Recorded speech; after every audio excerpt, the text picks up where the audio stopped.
میرے رسول پاک علیہ السلام کا دروازہ سب سے بڑا دروازہ ہے، حضور کا دروازہ سب سے بڑا دروازہ ہے، لیکن میرے دوستو یاد رکھنا، نبی پاک علیہ السلام نے بھی لوگوں کو جب رستہ دکھایا ہے تو رب کریم کا رستہ دکھایا ہے، اللہ کا رستہ دکھایا، اللہ کریم کا رستہ دکھایا، لوگوں رب کی طرف توجہ کرائی۔ میرے رسول کریم سید عالم صلی اللہ تعالی علیہ وسلم نے لوگوں کی اللہ کی جانب توجہ کرائی اور لوگوں سے یہ کہا کہ وہ اپنے رب کریم کی جانب اپنا ذہن رکھیں، اپنی توجہ اپنے اللہ کی جانب مبذول کریں۔ میری بات کو اچھے طریقے سے سمجھیے گا، علم اللہ تبارک و تعالی عطا کرتا ہے تو اسے اللہ کی عطا ہی سمجھنا چاہیے۔ کچھ لوگوں کے پاس علم ہوتا ہے پر علم نافع نہیں ہوتا، وہ ٹامک ٹونجا مارتے رہتے ہیں ساری زندگی۔ علم کو اللہ کی عطا سمجھیں، اپنی عقل پر اپنے شعور پر زیادہ بھروسہ نہ سمجھیں، نظر اللہ پہ رکھیں۔ حضرت مولا علی شیر خدا کرم اللہ تعالی وجہہ الکریم سے کسی نے پوچھا تھا بڑا عالم کون ہوتا ہے؟ ہمارے ہاں تو اب وہ والے عالم پائے جاتے ہیں نا، اللہ ماشاءاللہ، جو ممبر پہ بیٹھتے ہیں تو دعوے ہی دعوے ہیں، ممبر پہ بیٹھتے ہیں تو دعوے ہی دعوے ہیں، اس طرح کے عالم ہمارے ہاں پائے جاتے ہیں۔ وہ ہر بات میں دعویٰ کرتے ہیں، میں یہ کر دوں گا، میں وہ کر دوں گا۔ یہ مزاج علماء کا نہیں۔ حضرت علی المرتضیٰ سے کسی نے پوچھا بڑا عالم کون ہوتا ہے؟ فرمایا بڑا عالم وہ ہوتا ہے کہ جسے مسئلے کا پتہ نہ ہو تو وہ کہہ دے مجھے نہیں پتا، میں پتہ کر کے بتاؤں گا، غلط بات بیان نہ کرے۔ امام مالک سے کسی نے کوئی مسئلہ پوچھا تو آپ فرمانے لگے مجھے اس سوال کا جواب نہیں آتا، ہمارے بزرگ سمجھاتے کیا ہے؟ وہ کہنے لگا آپ اتنے بڑے امام ہیں تو اس سوال کا جواب نہیں آتا۔ فرمانے لگے اگر مجھے ہر سوال کا جواب آتا پھر تو میں خدا ہوتا، مجھے ہر سوال کا جواب نہیں آتا، مجھے تو اتنا آتا ہے جتنا میرے رب نے مجھے عطا کر دیا ہے۔ اپنی نظر اللہ پہ رکھیں، نکل آئیں اس معمے سے باہر کہ میں کوئی بلا ہوں، مجھے بڑا پتہ ہے، میرے پاس 6 ڈگریاں ہیں، مجھے 10 جگہ پہ تدریس کا شغف حاصل ہے، اس سے نکلیں باہر۔ قرآن مجید دیکھیے گا، اللہ تعالیٰ نے ارادہ قدرت فرمایا کہ میں حضرت آدم کو بناؤں گا، پھر بنانے کے بعد فرمایا فرشتوں سجدہ کرو آدم کو، سب نے سجدہ کیا الا ابلیس ابا واستکبر وکان من الکافرین، سب نے سجدہ کیا سوائے ابلیس کے، اس نے انکار بھی کیا، تکبر بھی کیا اور کافروں میں سے ہو گیا۔ تو یہ جب اللہ تعالیٰ نے سجدہ کرایا تو کیسے کرایا؟ اللہ تبارک و تعالیٰ نے نا حضرت آدم کو علم سکھایا خود، وعلم آدم الاسماء کلہا، خود اللہ فرماتے ہیں کہ میں نے جناب آدم علیہ السلام کو تمام اشیاء کے نام سکھائے، سب اشیاء کے نام سکھائے۔ تو وہ چیزیں پھر میں نے نا، اللہ فرماتے ہیں میں نے فرشتوں پہ پیش کی، میں نے کہا کہ بتاؤ ان کے نام کیا ہے، تو فرشتوں نے جو جواب دیا وہ سمجھنے والا ہے۔ اللہ نے چونکہ خود علم سکھایا تھا حضرت آدم کو، جناب آدم سکھایا تھا، لیکن فرشتوں کو نہیں سکھایا تھا۔ تو اللہ کریم نے فرمایا فرشتوں اب یہ بتاؤ ان چیزوں کے نام کیا ہیں؟ تو فرشتے کیا کہتے ہیں؟ فرشتے عرض کرتے ہیں قالوا سبحانک لا علم لنا۔ آپ کبھی یقین کریں اس چیز کی لذت لیں تو مزہ آ جائے۔ کہا قالوا سبحانک، کہنے لگے تو پاک ہے، قالوا سبحانک، کہنے لگے تو بھئی آدم علیہ السلام کو نام سکھا لیے، پھر فرشتوں کے سامنے وہ چیزیں پیش کر کے کہا ان چیزوں کے نام بتاؤ، تو فرشتے کیا کہتے ہیں؟ کہتے ہیں قالوا سبحانک، تو پاک ہے، لا علم لنا، ہمارے پاس کوئی علم نہیں، الا ما علمتنا، ہمیں تو اتنا پتہ ہے جتنا تو نے ہمیں سکھا دیا، ہمیں تو اتنا پتہ ہے جتنا تو نے ہمیں، لا علم لنا، ہمارے پاس کوئی علم نہیں ہے، اتنا ہی پتہ ہے جتنا تو نے ہمیں سکھا دیا ہے، اس سے زیادہ ہمارے پاس علم۔ اور یہ کیوں تو نے ہمیں جتنا سکھایا اتنا پتہ ہے؟ فرشتے یہ نہیں کہتے یا اللہ تو زیادہ سکھا، آدم کو دیا تو ہمیں بھی دے، یہ نہیں فرمایا، فرمایا انک انت العلیم الحکیم، اے اللہ تو علم والا بھی ہے اور حکمت والا بھی ہے، تجھے پتہ ہے کس کو کتنا دینا ہے، جتنا تو نے مناسب سمجھا جناب آدم کو دیا، اور جتنا تو نے بہتر سمجھا وہ تو نے ہمیں عطا فرمایا۔ تو اگر آپ کے پاس علم ہے، کہیں نالج ہے، اس کو اللہ کی عطا سمجھیں۔ ہمارے ہاں بہت سارے لوگ بن کے بیٹھ جاتے ہیں، میں اکثر کہتا ہوں کہ پھر وہ دعوے کرتے ہیں میرے علاقے والے جاہل ہیں، میرے شہر والے جاہل ہیں، میرے خاندان والے پڑھے نہیں، یہ آپ کا دعویٰ ہے، یہ آپ کو خراب کر دے گا۔ ہم نے بہت سارے ایسے لوگ دیکھے جو بہت بڑے عالم تھے، لیکن اللہ جب لینے پہ آیا تو عقل ہی لے گیا، شعور ہی چلا گیا، حافظے ختم ہو گئے۔ آپ دیکھتے ہیں بڑھاپے میں کچھ لوگ ایسے ہوتے ہیں کہ جن کو یہ بھی یاد نہیں رہتا کہ میرا نام کیا ہے، میں کہاں ہوں، مجھے کدھر جانا ہے۔ تو اس وقت سے اللہ کی پناہ مانگیں اور اپنی نظر اپنے رب کریم کی جانب رکھیں، اللہ کی جانب اپنی نظر کو مبذول رکھیں۔ دوسری بات، علم کے بعد ایک چیز آتی ہے جس کا نام ہے ہدایت، جس کا نام ہے تقوی، جس کا نام ہے پرہیزگاری، جس کا نام ہے عمل، عبادت، ریاضت۔ یہ بھی اسی وقت ہی نصیب ہوتی ہے جب میرا رب کریم نصیب فرما دیتا ہے۔ ہم نے نا نیکی کا اپنا اپنا سٹیٹس بنا لیا ہے، اپنا اپنا معیار بنا لیا ہے۔ کچھ لوگ کہتے ہیں کہ جناب مسجد میں سیمٹ کا توڑا دینے سے بہتر ہے کسی غریب کو آٹے کا تھیلا دے دو۔ اب اس نے اپنا مزاج بنا لیا نا نیکی کا، اس نے اپنا سٹیٹس بنا لیا۔ میرا یہ سوال ہے کہ نبی پاک صلی اللہ تعالیٰ علیہ وسلم جب مدینہ شریف آئے تھے تو حضور نے سب سے پہلے غریبوں میں آٹا تقسیم کیا تھا کہ سب سے پہلے مسجد بنائی تھی؟ کیا عجیب لوگوں کا رنگ ہے، اپنی مرضی کی ہدایت، اپنی مرضی کا تقوی، اپنی مرضی کا معیار۔ مسجد کوئی بڑا چھوٹا خطیب بھی میری طرح کا ہو نا تو وہ مسجد میں بیٹھ کے جب نبی پاک کی بات کرتا ہے تو کہتا ہے میرے رسول پاک غریبوں کا سہارا بن کے آئے۔ وہ غریبوں کی بات کرتا ہے، مسکینوں کی، لاچاروں کی، کمزوروں کی بات۔ تو مسجد ہی تو وہ ادارہ ہے جہاں سے غریبوں کی بات ہو رہی۔ تو اب لوگوں نے غریب کو اور مسجد کو لڑانا شروع کر دیا، اس کو لڑاؤ کہ مسجد میں پیسے دینے سے بہتر ہے آپ غریب کو آٹے کا تھیلا دے دیں۔ آپ یہ کیوں نہیں کہتے کہ مسجد میں بھی آپ توڑا دیں ایک سیمٹ کا اور ساتھ غریب کو بھی خدمت کریں؟ یہ کیوں نہیں تقوی؟ اپنی اپنی مرضی کا مزاج، اپنی اپنی۔ کچھ لوگ کہتے ہیں چھوڑو جی، ساری زندگی انسان نماز پڑھتا رہے اور پھر گالیاں بھی دیتا رہے، بندہ داڑھی بھی رکھ لے اور جھوٹ بولنا بھی نہ چھوڑے۔ تو یہ آپ نے اپنے پاس سے تقوی کا معیار بنایا۔ گالی دینے کا گناہ ہے اور داڑھی رکھنے کا ثواب ہے۔ تو اگر آپ داڑھی رکھے ہوئے ہیں اور آپ کوئی غلطی کر رہے ہیں تو اس سے آپ کی داڑھی کا ثواب ختم، اللہ کرے آپ کو سمجھ آئے میری بات۔ آپ کوئی غلطی کر رہے ہیں، داڑھی کا ثواب اس سے ختم، وہ اپنی جگہ پہ قائم ہے چیز۔ اپنی مرضی کا کیوں تقوی کا معیار بناتے ہیں؟ تقوی کا مزاج اپنی مرضی کا نہ بناؤ، اللہ کی بارگاہ سے دعا مانگو کہ یا اللہ ہمیں ہدایت کا نور عطا فرما، اللہ تو ہمیں رستہ دکھا، تو بتا کہ ہدایت کیا ہے۔ تو رب فرماتا ہے اللہ ولی الذین آمنوا، اللہ مومنوں کا مددگار ہے، یخرجہم من الظلمات الی النور، وہ انہیں اندھیروں سے نکالتا ہے اور نور کی طرف روشنی عطا فرماتا ہے۔ اندھیروں سے نور کی طرف اللہ لاتا ہے۔ اللہ ولی، اللہ مومنوں کا ولی ہے، وہ انہیں اندھیروں سے نور کی طرف نکالتا ہے۔ ہدایت ہمیشہ اللہ کی طرف سے سمجھے۔ جب وہ نماز کی توفیق دیتا ہے تو اپنے فضل سے دیتا ہے، جب وہ ذکر کی توفیق دیتا ہے تو اپنے فضل سے۔ ہم سمجھتے ہو جی فلانا نہیں پڑھ رہا بڑا بیوقوف ہے، فلانا نہیں پڑھ رہا، تو تم کیا اپنی عقل کے زور پہ پڑھ رہا ہے؟ میں جی اللہ کے فضل سے 2 سپارے پڑھتا ہوں، تو کس پہ احسان کرتے تو 2 سپارے پڑھ کے رویا کر کہ اگر مالک تو بڑا قریب نہیں۔ بڑے لوگ ہیں جن کو پورا قرآن حفظ ہے پر انہیں پڑھنے کی توفیق نہیں، تو انہیں فضل کیا اور مجھے توفیق دے دی ہے پڑھنے۔ رویا کر، پڑھ کے رویا کر، راتی ساری کر کر زاری، وہ نیند اکھاں تھی توندے تے فجرے اوہی گناہگار کہاون سب تو نیوے ہوندے۔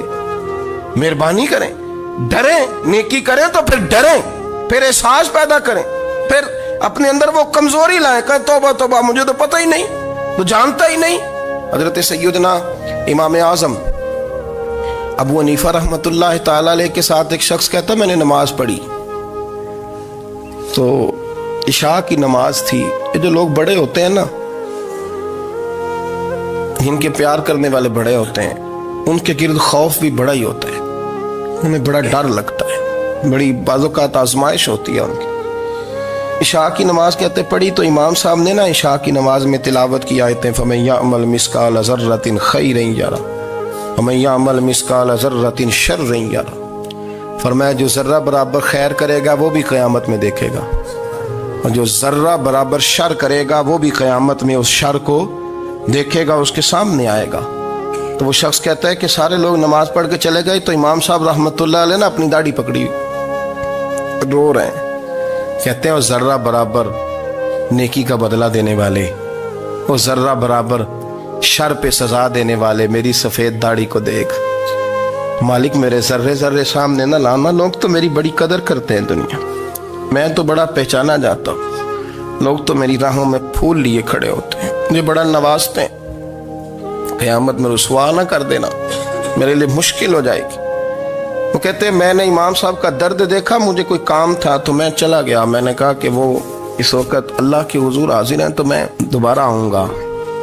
کہتے ہیں میں تہجد کا وقت آیا تو امام صاحب وہیں بیٹھے تھے اور ان کی داڑھی آنسوؤں سے بھری ہوئی تھی اور زور سے داڑھی پکڑی ہوئی. کہنے لگے مالک رسوا نہ کر دینا، قیامت میں رسوا نہ کر دینا. یار جو ہدایت یافتہ لوگ تھے وہ تو ڈرے ہوئے تھے، وہ تو سہمے ہوئے تھے، وہ تو کہتے تھے یہ اس کا فضل نہیں، اس نے بلا لیا، یہ اس کا کرم نہیں. حضرت باعزید بستامی کسی کافر کو دیکھتے تو رو پڑتے، کہتے مالک تو کتنا قریب ہے، یہ بے ایمان رہ گیا، تو نے اپنے فضل سے مجھے اپنے نبی کا غلام بنا لیا. وہ رو پڑتے. یہاں تو لوگوں کا دعویٰ ہی بڑا ہے. نمازی اللہ خیر فرمائے وہ تو دوسروں کو گھورتا ہے، وہ کہتا ہے جنت کا میں مالک ہوں، کنجیاں میرے پاس ہیں، میں کسی اور کو گھسنے نہیں دوں گا. اور اگر 2-3 حج کر لے تو پھر تو وہ کہتا ہے کہ اب میرے سے پوچھ کے لوگ جنت میں جائیں گے معاذ اللہ. اور اگر وہ 2 4 5 7 دفعہ کوئی نفل پڑھ لے تو پھر وہ کہتا ہے چھوڑیں جی سارے لوگ بے عمل ہیں، میں اکیلا نیک ہوں.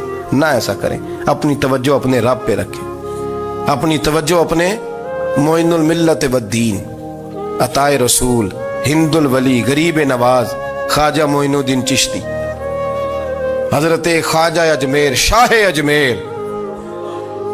اجمیر، والی ہندوستان. آخری عمر میں نا سارا دن روتے گزر جاتا، ساری رات روتے گزر جاتے، ذرا سی کوئی بات کرتا تو رو پڑتے، آنکھیں آنسوں سے بھری رہتی. کئی دفعہ اپنے بھی پریشان ہو جاتے ہیں نا کہ یار تو ایک بات کی جان ہی نہیں چھوڑ رہا. تو خواجہ قطب الدین صاحب بختیار کاکی سے لوگوں نے کہا کہ آپ مرشد سے بات کریں، اتنا بھی تو نہیں نہ رونا چاہیے، ہر وقت اس کے آنسو کی کریے. عاشق دا کام ہی رونا تونا تے بنا رویوں نہیں منظوری. یہ عاشق سدا ہی روندا رہندا ہے، پاویں وصل ہوئے تے پاویں دوری. ہر وقت رونے کا کیا مطلب ہے؟ تو خواجہ قطب صاحب کہتے ہیں میں قریب گیا تو میں نے پیر دبائے، میں نے کہا سونیا لوگ تو کچھ بھی نہیں کرتے، تو نے تو کمال کر دیا، 90 لاکھ آدمی مسلمان کر دیا، دنیا کچھ نہیں کرتی، تو نے 50 سال ساری رات مصلے پہ بیٹھ کے رب راضی کیا. تو شہزادہ تھا، حضور کی اولاد تھا، لیکن معین الدین تیرا ایک پلاٹ بھی نہیں، تو نے طالب علم پالے، انہیں غریبوں کو دیا، انہیں نوازا، کوئی شے نہیں تیرے پاس، ہر چیز تو نے، ساری رات روتے ہو، سارا دن روتے ہو. تو خواجہ قطب الدین صاحب کہتے ہیں میں نے جب عرض کیا تو خواجہ صاحب مجھے گلے لگا لیا، چیخ مار کے روئے، کہنے لگے قطب الدین پتر داڑھی سفید ہو گئی، جانے کا وقت آ گیا، جو تو نے نیکیاں گنوائی ہیں وہ ہیں صحیح میرے پاس، پر یار کی بارگاہ میں پیش کرنے کے قابل ایک بھی نہیں. تو بارگاہ تو دیکھ کتنی بڑی ہے، رسول کریم کی بارگاہ میں پیش کرنے کے قابل ان میں سے ایک بھی نہیں. تو آستانہ دیکھ کتنا بڑا ہے، کیا پیش کروں گا، کیا عرض کروں گا حضور کی بارگاہ میں، کس طرح. وہ یار جو بڑے تھے وہ تو ڈرے ہوئے تھے، سہمے ہوئے تھے، وہ تو بڑی آزمائش میں تھے، لیکن میرا اور آپ کا رٹا 2 نمازیں پڑھ کے 6 نمازوں کا دعویٰ کرنا اور لمبی چوڑی کہانیاں بنانا اور اپنے منہ سے اپنی تعریفیں کرنا، اس سے تھوڑا باہر آئیں. رزق بھی میرا اللہ ہی دیتا ہے، علم بھی اللہ دیتا ہے، رزق بھی. بڑے بڑے فقیروں کو مالدار ہوتے دیکھا، بڑے بڑے مالداروں کو فقیر ہوتے دیکھا، بڑے بڑے. میرے ایک بڑا سخی قسم کا سجن ہے، بڑا پیارا ہے، میں اسے سخی مانتا ہوں. میں نے اپنی پریشانیوں کے دنوں میں بھی اس شخص کو سخی دیکھا. ایک دن رات کو مجھے ٹیلی فون کر کے کہنے لگا کدھر ہو؟ میں نے کہا میں گھر ہوں. نہیں اکثر سفر میں ہوتے ہو نا؟ میں نے کہا نہیں طبیعت کیسی ہے؟ ٹھیک ہے، بس حال چال پوچھنا تھا. میں نے سمجھائی، میں نے کہا یار یہ کوئی مسئلہ ہے، ورنہ رات کے 2 بجے کوئی حال پوچھنے کو فون تو نہیں نہ کرتا.